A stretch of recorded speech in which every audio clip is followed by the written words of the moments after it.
Retailers are heading into 2025 fresh off a solid holiday spending season. Visa analysis found retail spend grew 4.8% year over year during the holidays, with consumers maintaining strong spending despite fewer days between Thanksgiving and Christmas. So what will the new year bring for retailers? Joining me now, we've got Dana Telsey, Telsey Advisory Group CEO and Chief Research Officer. Dana, amazing to have you on. Thank you for being here.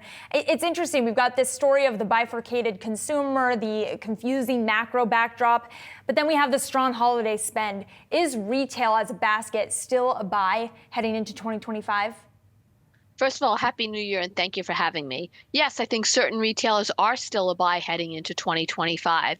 When you think about the holiday sales results, as you just called out, Visa's 4.8%, you look at MasterCard's 3.8%, and a lot of retailers are going to be reporting their sales results on Monday, January 13th. The compressed holiday season gave a sense of urgency. The level of promotions wasn't too extensive. It was pretty much in line with plan, and inventory levels are clean.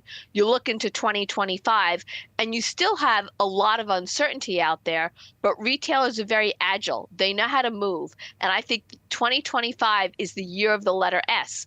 I think it's going to be filled with social, given that retailers and brands are now advertising and marketing more on social media channels, and social also for brand building for mission and purpose.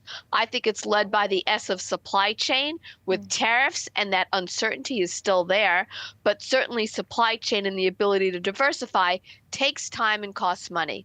I think it comes from service, given that service, whether it's service and sales associates in stores, but also service means being in stock and fulfilling and having fulfillment pretty easily and having processes that move quickly. But overall, it's going to be a year of another letter S, surprise. We don't know what it'll be, but we know that each of the past few years we've had big surprises. So social, service, supply chain, and surprise are what I think the year will be made up of. And I think you could have some winners there, whether it's companies like Warby Parker, who is seeing their traffic increase, who's expanding their reach, whether it's companies like Abercrombie, who still has the Hollister chain that can accelerate, whether it continues to be value, like what you see out of Walmart, and also what you see out of companies like the off-pricers of Burlington and TJX, that there's still opportunity for these companies that have a competitive moat to scale. And every single one of your picks, by the way, moving to the upside in the trade today. I do want to talk about Walmart in particular, because this is one of those names that continues to do well despite the macro backdrop, can sometimes be a beneficiary of recessionary headwinds for the broader market. What do you anticipate Walmart's growth story looking like for 2025? I mean, you think about Walmart and you think about, yes, they have the physical stores, but they also have other channels of diversification, whether it's international or whether it's what they're doing with all their other lines of business that are becoming more additive with their other revenue streams to their total business. I think what they're seeing in terms of the growth coming from some more of their higher income consumers, they're continuing to gain share. Is it a high income consumers market right now? I mean, you mentioned a company like Abercrombie, for example. You've also got TJ Maxx on your list. I don't think of those as high income consumer driven companies. And then you've got the likes of Dollar Tree, Dollar General continuing to struggle. What does that mix of retail performance tell us about the health of this economy and the consumer? Keep in mind, when you look at the uber wealthy, the Brunello Cucinellis and the Hermes with luxury, those are still doing fine. The aspirational customers are not spending like they had been because the elevated costs of daily living expenses are higher.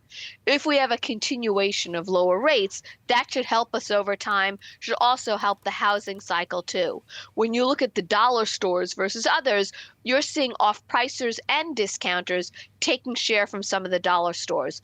And let's not forget, what will pricing look like if increased tariffs come on goods coming from China? That will be a headwind that many retailers and brands will face going forward in 2025. And that's why we like companies like a Bath & Body Works, who generates 85% of their goods and manufactures 85% of their goods here in North America.